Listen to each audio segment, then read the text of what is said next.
Recently, the Chinese Communist Party, or CCP, made a sharp U-turn in its official epidemic prevention policy. It has not only issued a series of new regulations to loosen epidemic prevention, but also no longer mentioned its insistence on the dynamic zero-COVID policy. Most Chinese welcome China to actually end the zero-COVID policy. The international community sees it as good news in general too. But this change came so suddenly without adequate official preparation and transition. Different local governments end up interpreting the central government's policy differently, creating a chaotic situation when viewed from various aspects at a national level.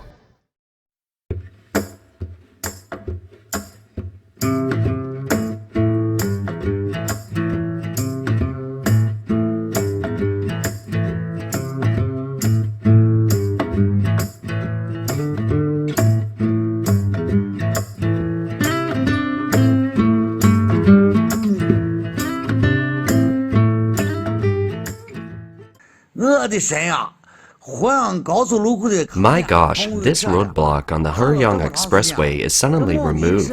Drivers are suddenly allowed to pass without hassles.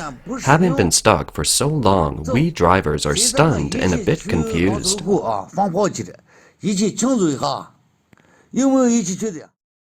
A popular joke among Chinese netizens which ridicules the contradictory practices in mainland China, now to the extreme, says there are three kinds of people who have been arrested and sent to jail.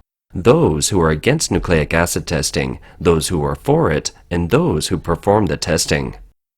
Let's first look at the sudden change in policy by the Beijing government. On December 7th, China's National Health Commission announced 10 new provisions to optimize epidemic prevention, in which the dynamic zero-COVID policy that had been in place for 3 years disappeared, and negative nucleic acid tests are no longer required in public places. Health codes are no longer checked except for special places such as nursing homes, orphanages, and medical institutions. On December 8th and 9th, Chinese Premier Li Keqiang held the 7th 1+6 Roundtable Economic Dialogue with 6 heads of international economic organizations, including the World Bank President and IMF Managing Director in Huangshan, Anhui Province.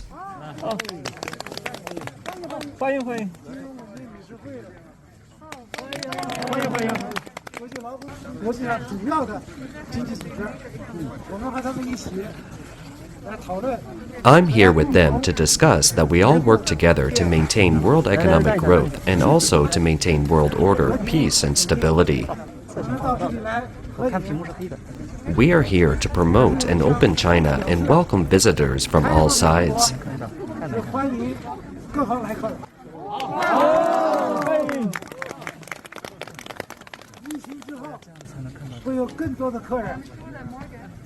After the epidemic, there will be more guests, domestic and international, to see this world-famous mountain, to see the natural and cultural heritage of mankind.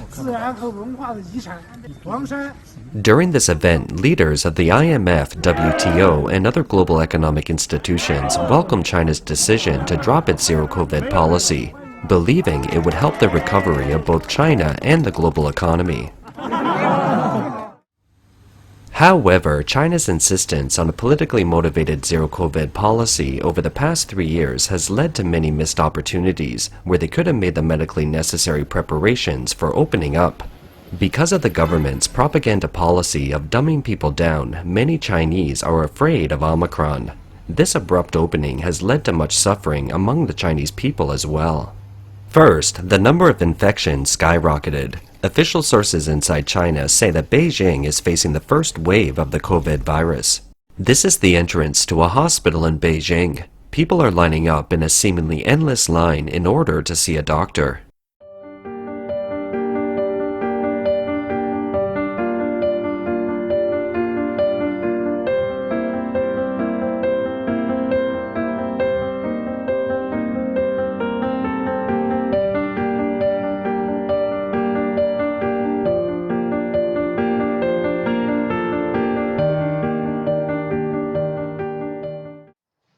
Public data showed that Beijing tested 100,000 sampling tubes with 10 samples in each tube. Of these, 36,100 tubes showed positive.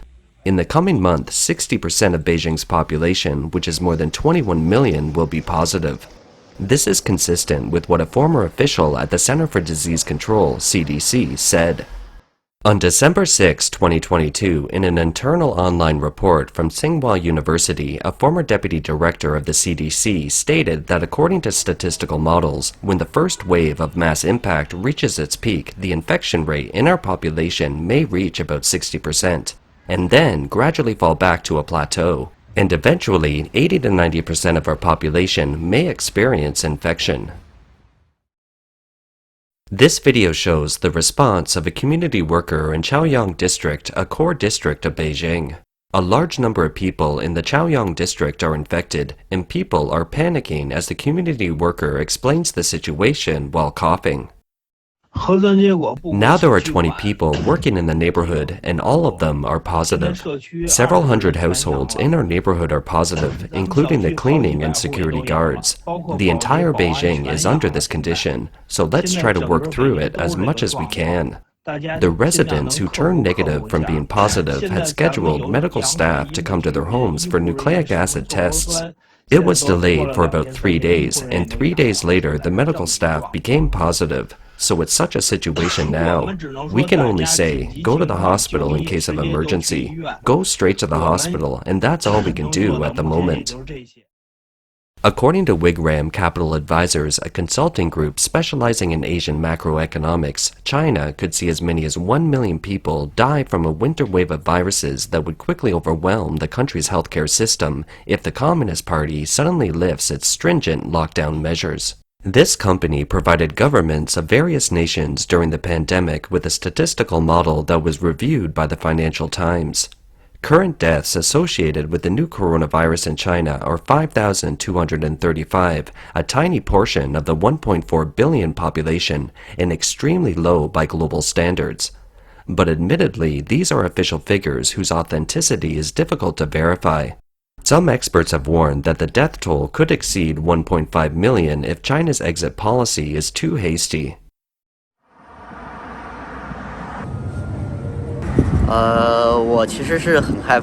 I'm really afraid of being infected because the number of infected people is growing gradually in Beijing, but I must come out and run some errands today. I have been delaying going outside for 3 weeks due to COVID. If I didn't do it today, it would never be done. My whole family are staying at home, as they can work from home luckily, so it hasn't affected my family very much.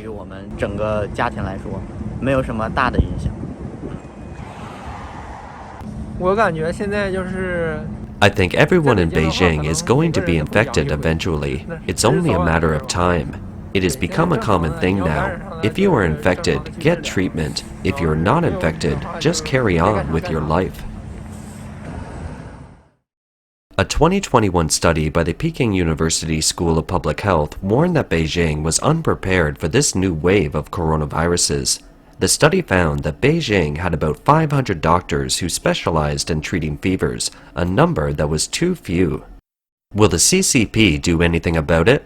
It's likely that officials will issue internal documents instructing organizations to lower the number of related deaths when compiling data.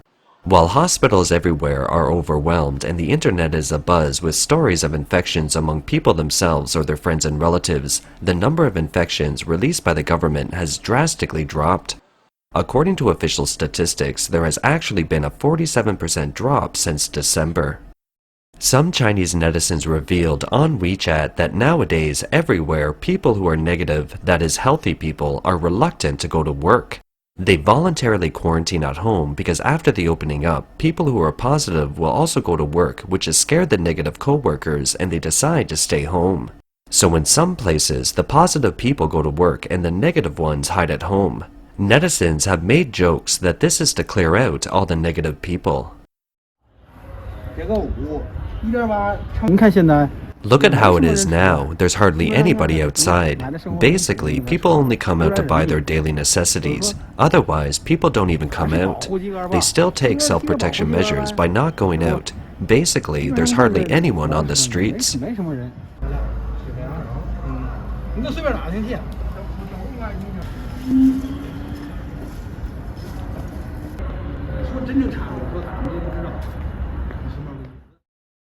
The Communist Party's zero-COVID policy has been carried out in many ways by a group of workers called dabai, as they wear bulky protective white suits.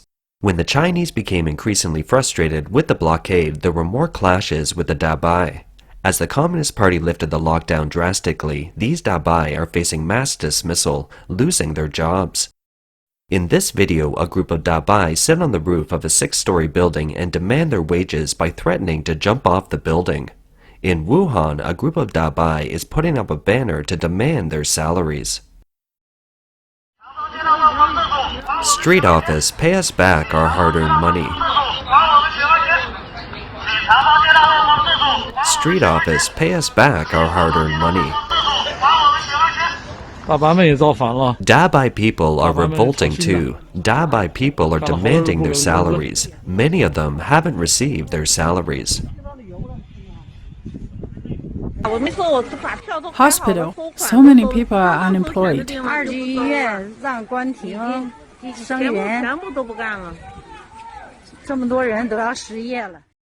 Initially, many of the dabai were medical professionals or student volunteers. As the zero-COVID policy continued, the number of dabai proliferated, and it included community workers, firefighters, cab drivers, police officers, and security personnel who enforced the obnoxious lockdown rules. China has no official data on how many dabai were employed during the COVID-19 pandemic, but it's estimated that millions, perhaps even more than 10 million, were employed in more than 38,000 local towns and districts across the country. There has also been a dramatic shift in the official media in China. The man in charge who warned about the seriousness of Omicron earlier this year now says there is little to worry about. Just a month ago, the chief epidemiologist at the Chinese Center for Disease Control and Prevention warned that Omicron infection could produce a range of long-term complications. But on December 7th, he said less severe cases can recover on their own without special medical treatment if they rest and drink plenty of water. This sudden change in narrative has provoked angry comments online as many Chinese people find themselves extremely confused. Some believe that previous warnings were exaggerated, but many others believe that if the government says the virus isn't dangerous, it's likely that the disease is quite dangerous. In the absence of an environment with trustworthy information, cautious Chinese have begun to save themselves by stockpiling a variety of medicines and taking them indiscriminately based on their own discretion. On Chinese social media platforms, there have been all kinds of popular lists of medicines to stockpile for the new coronavirus. The Chinese media Medical World reported that on December 9th, a doctor in Shanghai reported that 18 patients with acute liver injury caused by the combination of multiple medications were admitted in one morning, and that many people took multiple medications for fear of contracting COVID-19. 4 people were even admitted to the ICU that day for taking medication indiscriminately. A resident of Guangzhou who stocked up on medicines told Medical World that he lined up for nearly 2 hours and bought a dozen medicines, including cold and flu and fever medicines, antibiotics, etc. He was happy that he and his family would be able to spend the Chinese New Year with peace of mind. But when asked about the timing and prohibitions of the various medicines, he couldn't answer, thinking that it's better to take them than not. People are now lining up to buy medicine as frantically as they tried to buy food before the city was locked down. Netizens ridiculed themselves by saying, "In the past, we stocked up on groceries and waited for the lockdowns. Now we stock up on medicines and wait for the fevers." In the past few days, several major cities, including Beijing, Shanghai, and Tianjin, have announced that some public places no longer require proof of negative nucleic acid tests. This is a sign that mass testing is on its way out of China. After the capital city of Beijing closed a large number of street testing booths, many people complained that despite the relaxation of nucleic acid restrictions on public transportation, negative nucleic acid certificates are still required to access many public places and even neighborhoods, so they have to search for testing booths to get their tests done. What's happening is that the city government has decided to stop nucleic acid testing, but so many organizations are still asking for test results. No one is running the show. If you don't test anymore, then remove all the requirements for testing reports, including within 24 hours and 48 hours, so that everyone can go anywhere conveniently. I've been waiting for 3 hours to do the test. I can't take care of my elderly at home because I have to wait in line here. I still need to work to make money to support the family. This is what the government has done. It's like a rotten tail. Everyone, be the judge. Is this nucleic acid test normal? We can't be like little sheep, afraid to speak up. We talk to the hospital, but no one makes the decision. We call the city government. No one is in charge, leaving us Tianjin people freezing in the cold. The central government's policy of epidemic prevention and relaxation has been interpreted differently by different regions and is contradictory to each other at times. Another iconic piece of the CCP's dynamic zero-COVID measures is the Fangcang Hospital, which is a kind of makeshift or mobile field hospitals used during the COVID-19 pandemic in China. The CCP now faces the problem of disposing of it. Currently, some are being demolished and some are being constructed, depending on which part of the country you are in. The situation has been chaotic. Scrap trucks have appeared on the streets to recycle segregated facilities with the message, "High price for scrap iron, nucleic acid booths, Fangcang shelters, etc." This is a Fangcang hospital in Guangzhou which is being dismantled.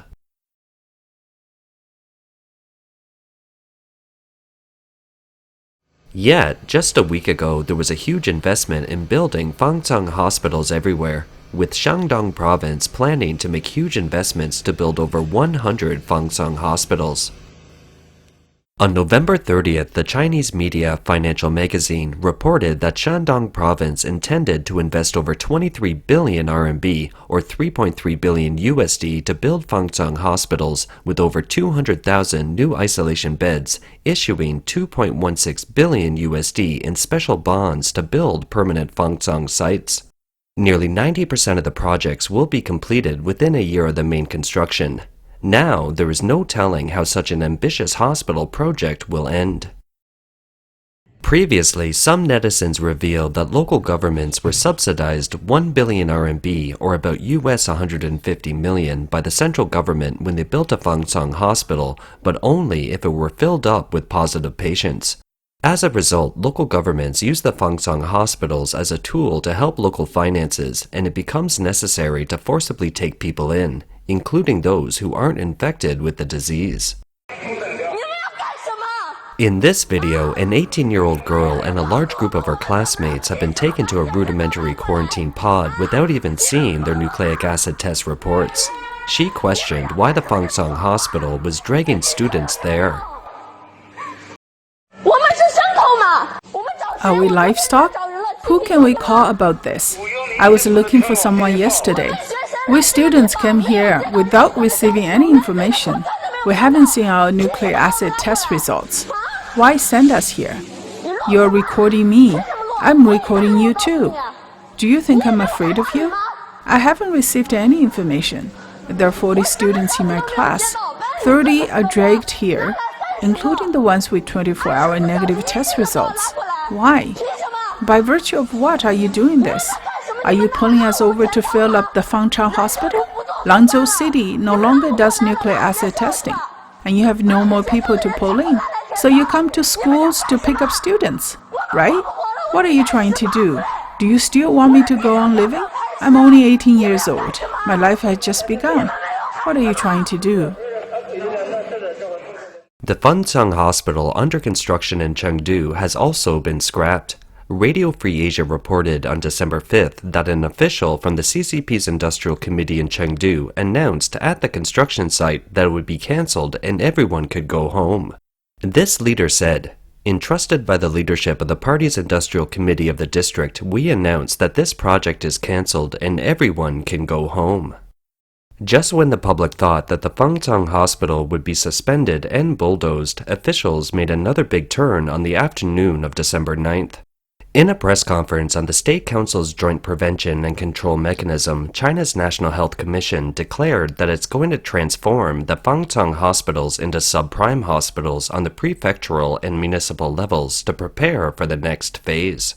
The so-called subprime hospitals are to be based on the Fengcang hospitals and make them available for certain therapeutic functions.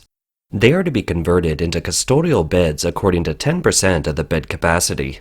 This is probably due to the sudden realization by government officials that the existing medical resources are far from enough in the face of the national outbreak and the squeeze on medical resources.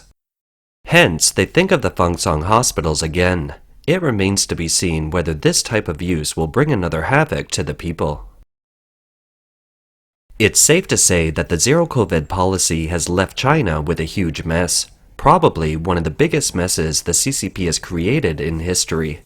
The CCP leader Xi Jinping is caught in a new dilemma and might be facing unprecedented difficulties in the coming years.